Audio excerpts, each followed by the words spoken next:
Olá, sejam muito bem-vindos. Hoje nós estamos gravando aqui no meu consultório no Instituto Cássia Rodrigues. E hoje nós vamos falar daquele prometido livro Anticâncer, com David Schereber. Esse autor, ele era médico, neurologista, psiquiatra, e ele fazia experimentos, e um dia ele fazia um experimento com ele, no tubo para medir questões neurológicas, que ele estava fazendo experimento com um artigo científico, e ele descobriu que ele tinha um tumor no cérebro. E a partir daí ele começou a escrever esse livro, e a partir daí ele começou a falar do anticâncer.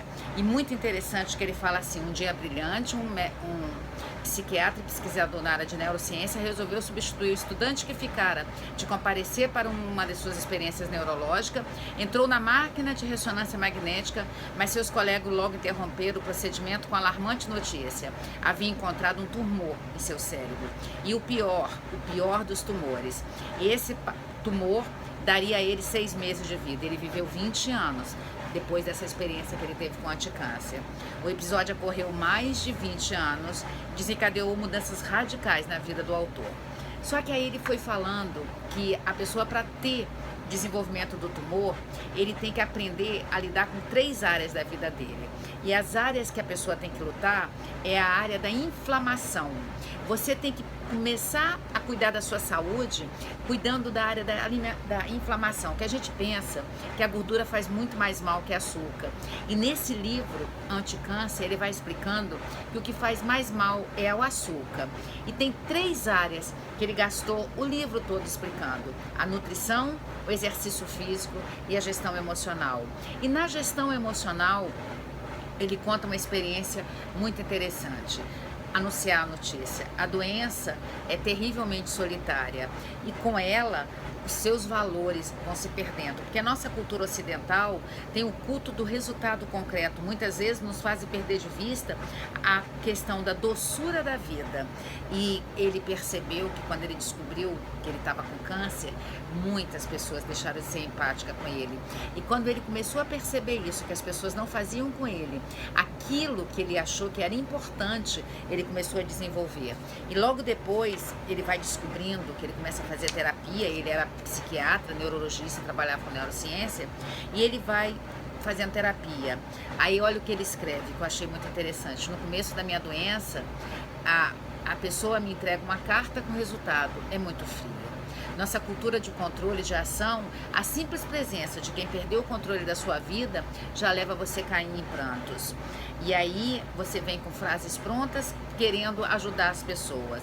Então ele fala frases feitas, supostamente encorajadoras, mas que todas as que são perguntar pela minha própria doença nunca me ajudou.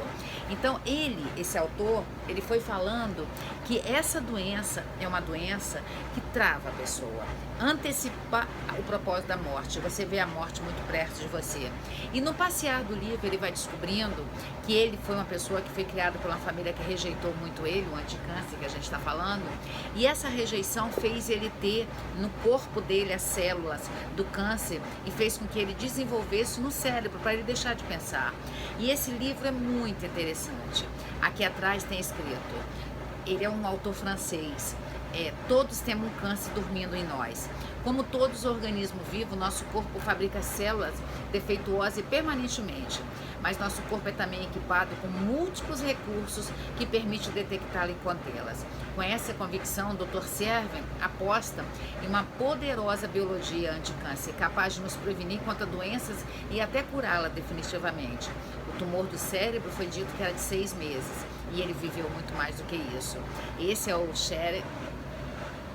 E esse livro, eu espero que vocês tenham gostado da dica de hoje, do livro Anticâncer. Eu comprei esse livro quando há 8 anos atrás, eu tive câncer nesse seio esquerdo. E eu tive um incito, aquele que você tira e não tem ramificações pelo corpo. E hoje eu faço mamografia anualmente, do controle. E quando eu comprei esse livro, não conhecia, comprei esse livro, eu me apaixonei. Eu achei esse livro apaixonante. Eu li ele assim, em uma tacada só. Então, se você está vivendo essa situação, compre esse livro. você vai se apaixonar e você vai lutar com a sua vida. Porque você tem que fazer a quimioterapia se for necessário, você tem que fazer a radioterapia se for necessário, mas você também tem que cuidar da sua alma. Lembre-se, a célula estava dormindo em você. Por que ela adormeceu? Tem um monte de gente que ela não adormece. E a célula adormece pelo tripé. A questão emocional, a fazer exercício físico e cuidar da sua emoção. Tá? Eu espero que vocês tenham gostado. Se gostaram, clique, compartilhe. Se não gostaram, diga por quê. Eu tô aqui para ajudar a mudar esse canal que é vocês que me ajudam a fazer. Obrigado por ter nos ouvido até agora. Beijo, tchau, fiquem com Deus.